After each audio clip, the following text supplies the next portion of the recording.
Hey there, Dr. Tara Vossenkemper here, and you were listening to the Culture Focused Practice podcast. Thank you for being here with me. We're going to get straight into it.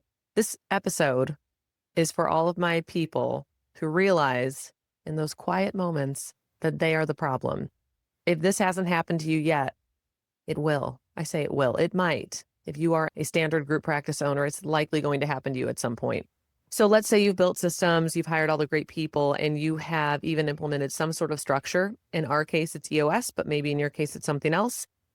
But you keep hitting a logjam. Like it just keeps happening, and it almost always comes back to you at the top. And so you're stopping everything from flowing around and beneath you and in every direction of the practice that it needs to flow.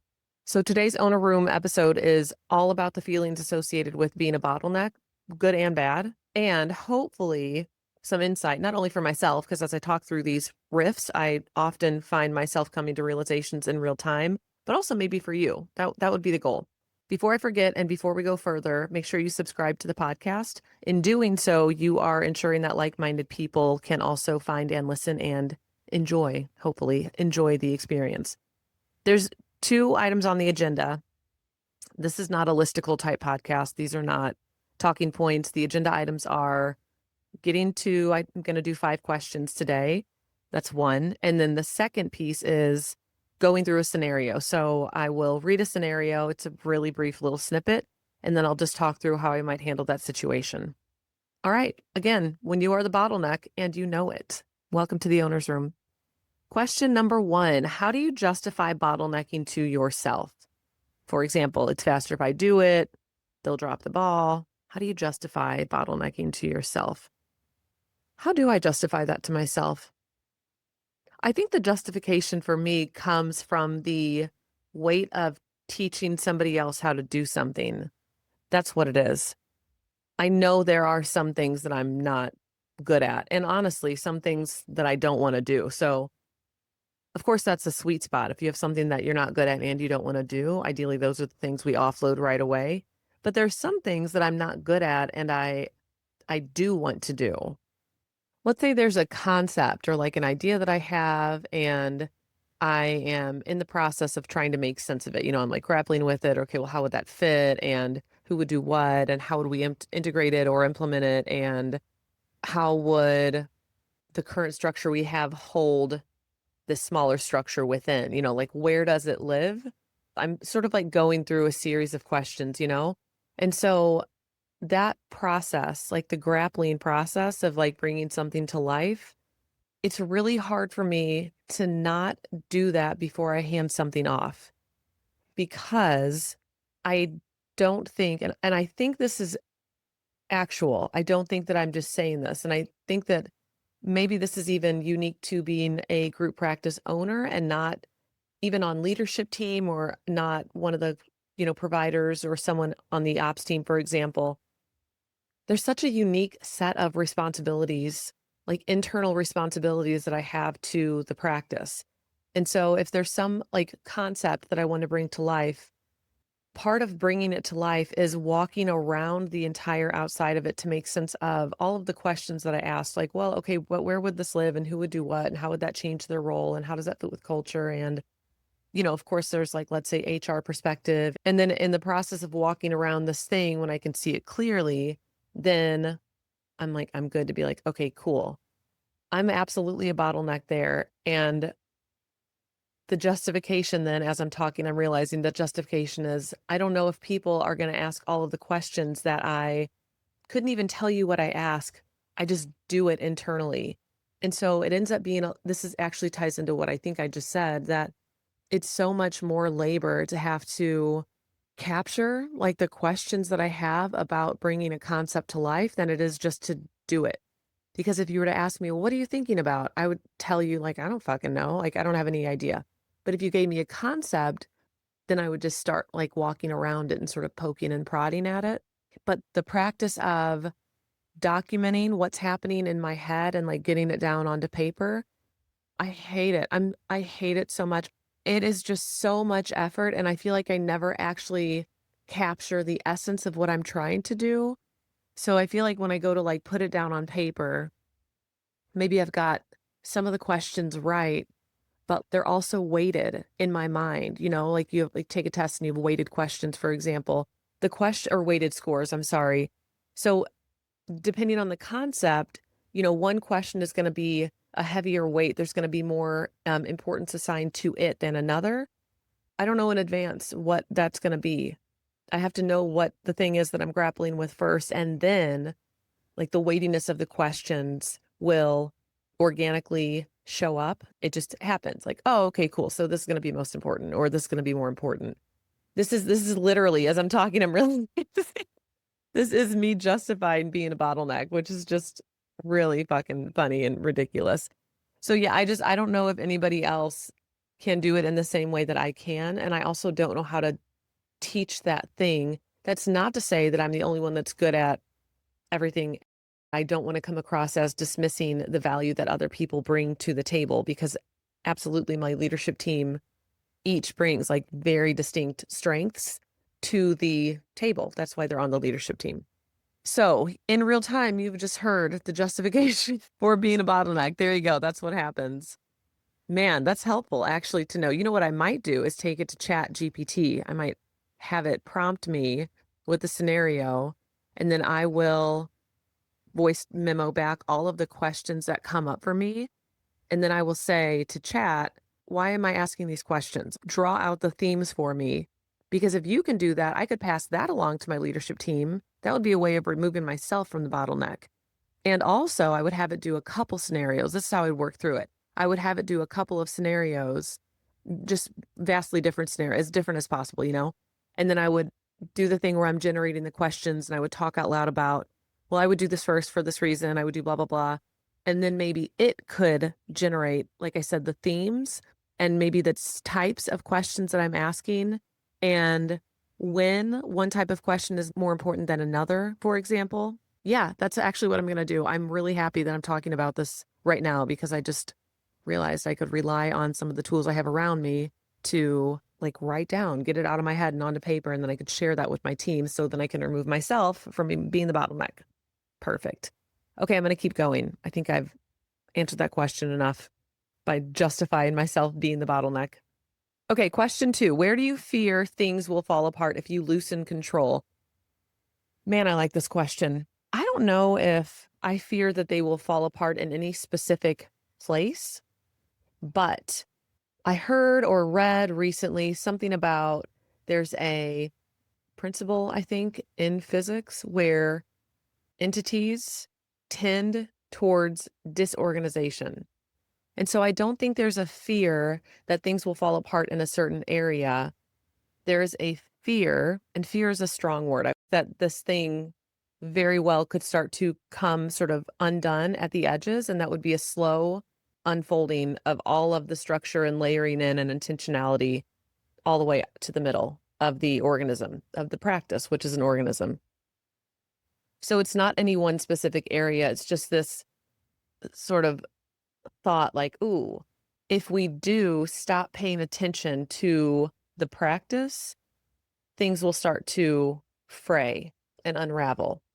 That's we'll say fear, but I don't think that's exactly the right word. And I do think this is justifiable. If I'm stealing a word from riff number 1, I do feel like this is justifiable. If we know that entities tend towards disorganization, wouldn't it be the same in our case? Like, wouldn't it also be the same that if we don't have feedback and communication and sort of clarity and accountability, all of this stuff in place to maintain a system and help it scale and evolve and grow, then it's going to unravel. Like, you hear these stories about people scaling too fast and shit just bottoms out, or people not being able to scale at all because their infrastructure is shitty. It's just not high quality and it's not intentional. And so I think that there's something to be said for paying attention to all of the areas of your practice. You being the sole person doing it that's bottleneck stuff.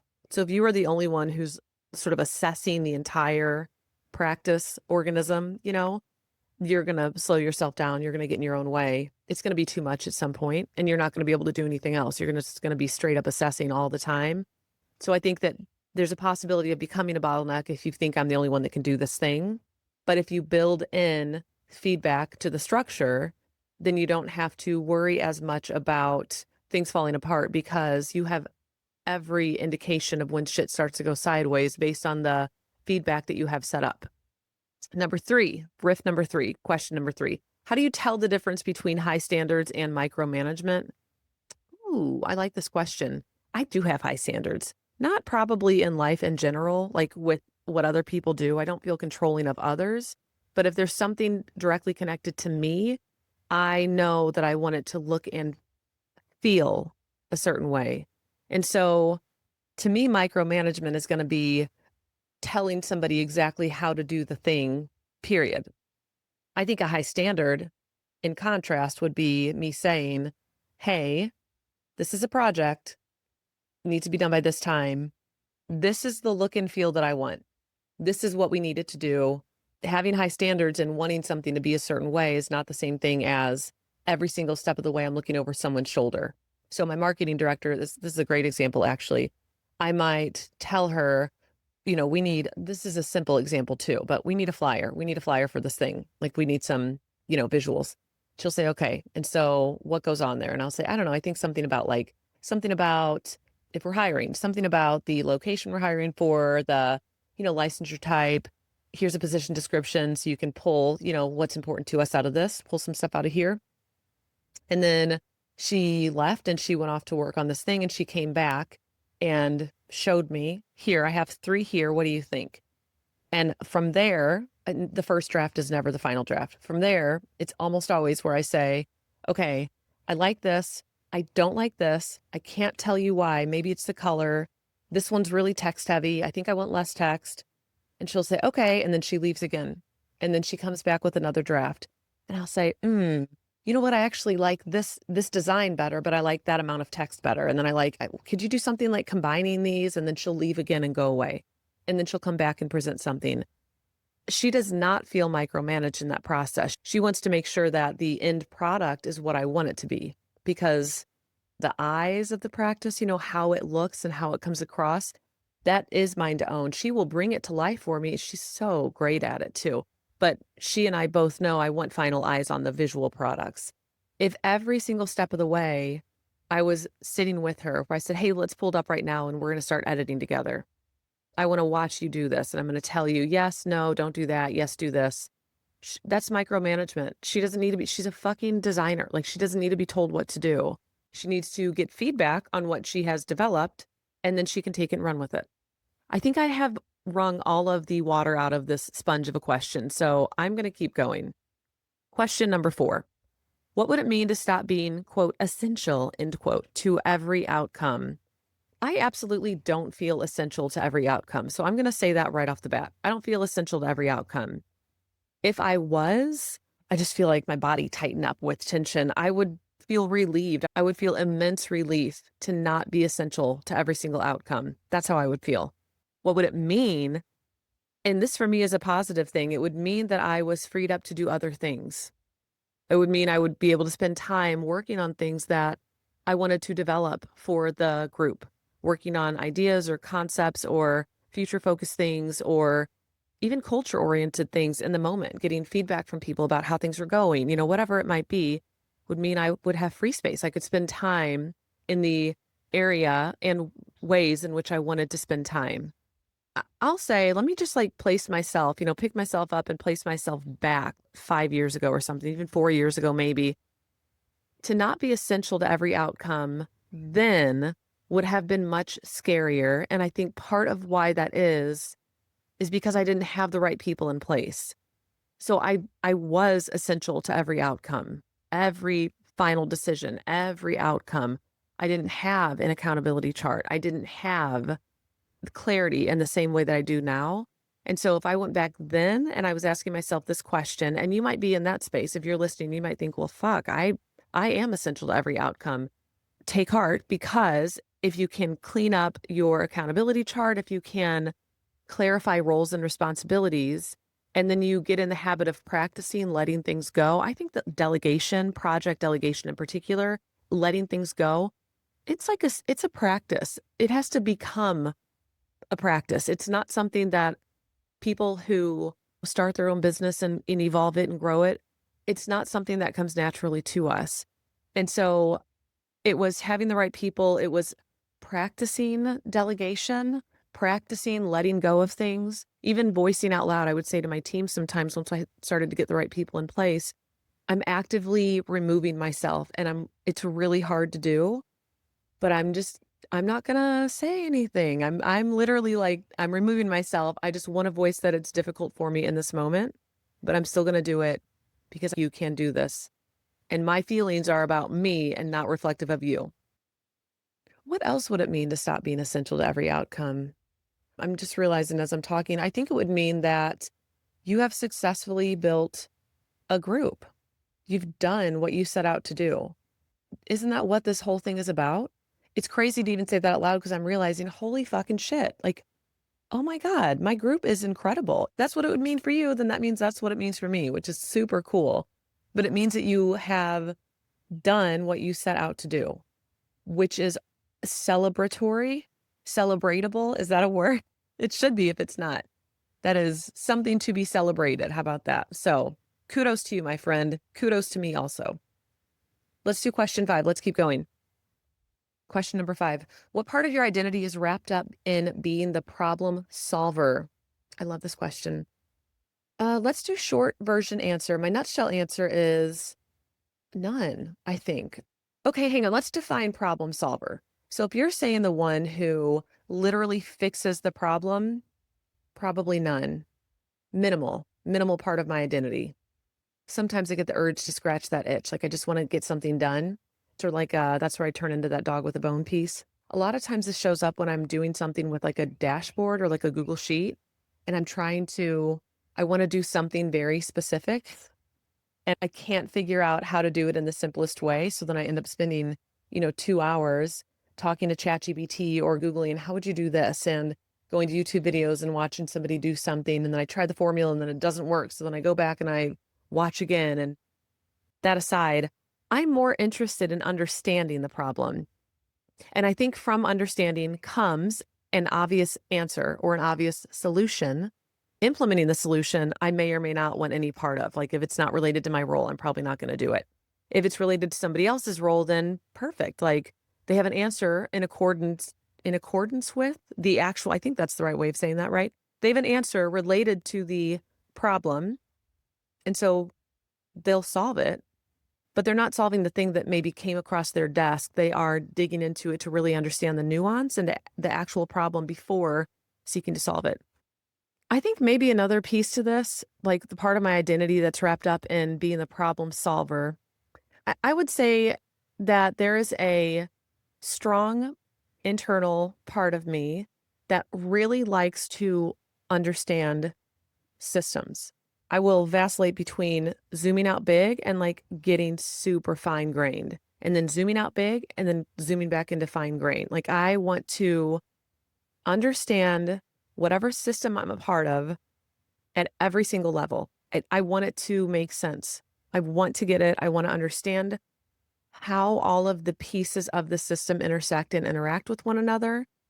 And I think probably the flip side of that part, I think there's maybe it's 2 parts, maybe it's like this part that is seeking to understand.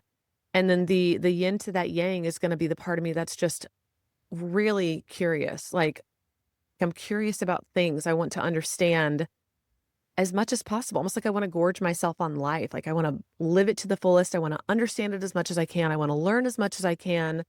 And I'm incessantly curious. So I'm going to be a question asker. I'm going to be that student in class that you were like, can you shut the fuck up, please? I'm going to be that student that's like, wait, I have a question. I don't have any qualms about asking questions in public either. So like, I'm always the one with the questions, Although in my defense, I think I'll ask the questions and a lot of people are like, I was thinking the same thing, but I'm glad you asked because I was afraid to. I'm not afraid to ask questions. So I have a lot of curiosity and I like to seek to understand things. And I think from there, you get problem solving, but I don't have a strong part of my identity that's wrapped up in doing the problem solving. I do have a strong part of me that is wrapped up in the grappling with a problem to seek to understand it. This actually makes me interested in your perspective of yourself with regard to problem solving. What is it about you, or is there something in, a part or like a part of your identity that feels enmeshed, let's say, really wrapped up in being the one who solves the problem, sort of like the one who swoops in and saves the day? Is there something about being a savior, or maybe something about, maybe it's a little bit martyr, like nobody else can bear this weight? Or is there something around just having to be the smartest in the room? Is there something around like, I need to be the one to solve this so that everybody sees me in a respectful way? Is there something about maybe historically being the one that everyone turned to get an answer, and you are the one that has all the answers. Everybody needs to come to you. It's sort of like ingrained, like, well, I need to have all the answers then. I think this maybe is worth a reflection, because if you are somebody who needs to be the problem solver, I'm thinking if that is the case, then you're also the bottleneck. Being the problem solver, one of the exclusive ones for your group, or maybe one of two problem solvers for your group, basically sets you up to be the bottleneck. You and that one other person, you are the bottlenecks for your group then. That's what will happen if it hasn't already. And so I think it's worth it to think about this and to ask yourself, do I have any part of my identity that's wrapped up in being the problem solver? Because if you do, then you can address that part of your identity and start to work through it so that you don't put yourself in a position to be and remain the bottleneck, because that's not going to help your practice evolve and grow and develop. Okay, let's do this. Let's do scenario now, shall we? All right, a practice owner has successfully implemented EOS. They have a clear accountability chart, weekly L10s, and even traction with rocks. They're striving for traction with rocks, I should say it like that. But decisions still funnel through them. They say they want a self-led team, but they're editing emails, redoing spreadsheets, and being CC'd on every damn thing. What is actually going on here for them? What would letting go really look like? How can they hold people accountable without being included in everything? I actually feel sad about this. I feel sad thinking about a person who is probably wanting they're wanting to step away, and something is happening so intensely inside of them that they're not able to. And so what this brings up for me is, weirdly enough, it brings up trauma. It brings up complex trauma for me.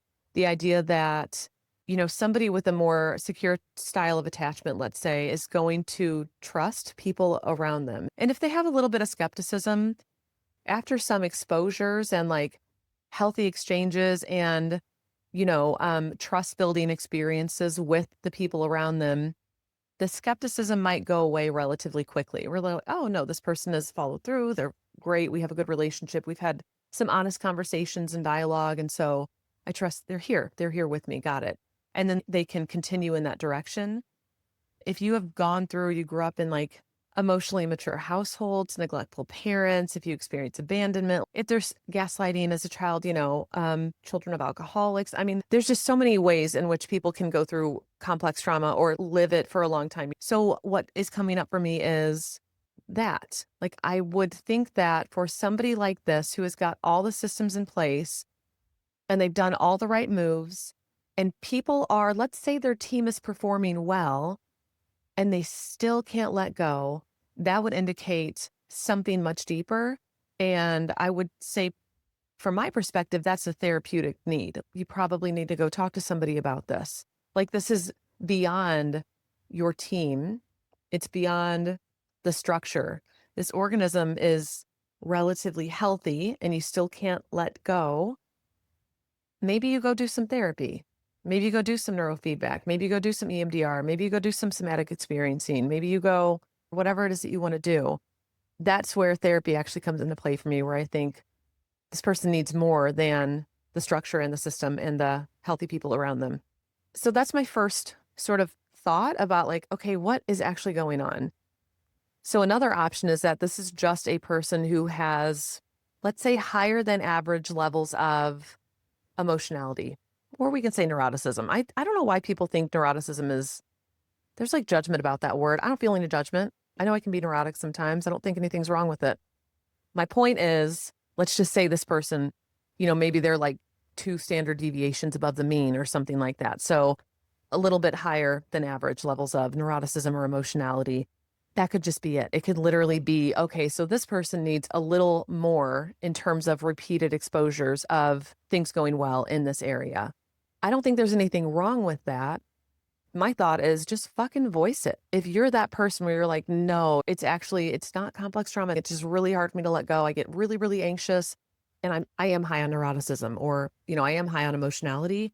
Cool. Then why don't you share that with your team and let them know I'm going to be working through this. It's really hard for me to do. I'll probably never be low in neuroticism or emotionality. Totally fine. This is what I love about people is that they're all different. And I really want to try to find a balance with you, leadership team in particular, with you about how I can respect you in your role and try to regulate myself in those moments. But I also just need you to know that I might always be a little bit more high strung about certain things. So my point is that you could take something like a Big Five or a Hexaco or whatever. I love the Hexaco as a side note. If you take something like that and you see high levels of emotionality, then I would just fucking bring it back to the team and talk and say, here's how this shows up between us. What I love about stuff like that is people who work with you, they already know you, bro. Like they already know you. They work with you. They see you. So in saying this thing out loud, you're not saying anything that they don't already know. Like I could say to my team, I really have to grapple with concepts. They fucking know. And I have said that. And they've said, yeah, we know. Like you're good. It's that simple. You can just make it known and then try to make it work for you and your team. It doesn't need to look a certain way. I don't think I would ever want to tell somebody it needs to look like this. No, it fucking doesn't. It needs to work for you. That's what it needs to do. And so if you need some level of being CC'd on emails, cool. Maybe the communication to your team doesn't need to be remove me, don't ever CC me again. I'm going to get rid of this thing. Maybe it's that you and your team discuss what are the most important emails that you actually do need to be CC'd on. Or maybe it's something like, I want to be CC'd on every email, but I know that that feels like micromanagement. So can we please collaborate on how I can stay in the know with things without you feeling micromanaged? My other thought, even about like going through and editing emails, when somebody's new in a role and they are in leadership, I want to know how they're saying things and what they're saying. And I coach people. I absolutely have coached people. And I'll still have sometimes my DCO will sometimes shoot me an email and she just wants eyes on it of her accord for the record, not because I want her to. But when we talk and meet, unless she specifically asks me to edit, I'm not going to touch her text. I'm going to give her feedback on it. And then I'm going to give it back to her. And so part of your team also, I think there's maybe something that might be missing is this notion that we have to coach people and then they have to learn how to do it still. Like I could tell my son how to ride a bike, but he has to literally get on the bike and ride it. I could talk all day. It's not the same thing as doing. So in those moments too, it might be that you're coaching somebody, but instead of fixing, you also are allowing them to fix it. And I would say further still, they are going to have a unique relationship with the team. They are not you. So you don't need to tell them what to do. You need to help them find their own voice in doing it. And then also hold the space of your leadership manifesto and ensure that they're operating from the song sheet. So I'm thinking like you're sort of giving them a theory to root into, a leadership theory, so to speak, but you're allowing them the practice of doing it on their own. I think that wraps us up, folks. I value time so much, so I really appreciate you spending some with me. If you have feedback or want a certain owner's room scenario, that would be fucking sick. I would love if you sent me a scenario and I could plug that in. I would de-identify it, of course, but then I would plug it in and I would go from there. Oh, that would be so awesome. So if you have something, send it to me. And if you don't, that's cool too. I will just plan on seeing you next time. Thank you for being here with me and have a great day. See ya. Bye.